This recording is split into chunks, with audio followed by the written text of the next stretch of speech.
Hello friends, welcome back to my channel.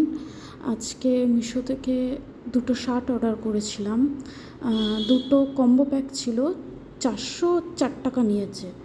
শার্টগুলোর কোয়ালিটিগুলো দেখছি, মানে ভালোই এসছে। দুটো কালার, একটা সবুজ কালার, একটু তার থেকে হালকা, একটা ডিপ সবুজ আর একটা হালকা, ঠিক সবুজও না, ঘিয়ে ঘিয়ে টাইপের কালার। একটা লাইটের জন্য ওরকম মনে হচ্ছে। দুটো হাজব্যান্ডের জন্যই অর্ডার হয়েছে। 404 টাকা দাম নিয়েছে। কোয়ালিটি মোটামুটি ভালোই। দেখো আমি খুলছি, তোমরা দেখলে বুঝতে পারবে যে দুটো শার্টের কম্বোর ভিতরে মোটামুটি ভালোই দিয়েছে। 404 টাকা নিয়েছে, বেশ ভালোই আছে। তোমরা দেখো, আমি শার্টটা ওপেন করছি। শার্টটা মোটামুটি বেশ ভালোই এসছে।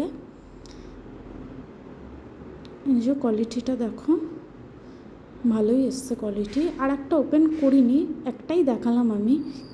ভাঁজ করতে অসুবিধা হয় তো, ভাঁজটা ভেঙে যাবে, নষ্ট হয়ে যাবে, যখন পড়বে তখন খুলবে। এটা জাস্ট আমি ওপর দিয়েই দেখাচ্ছি। এই কালারটা বেশি ভালো লাগছে, ডিপ কালার, বেশ ভালো লাগছে। ফর্সাদের পরলে বেশ ভালো মানাবে জিনিসটা। দেখো এই যে জাস্ট আমি ওপেন করলাম না, জাস্ট দেখালাম। দেখো ভালো লাগছে, কিন্তু কোয়ালিটি ভালো, নিতে পারো তোমরা।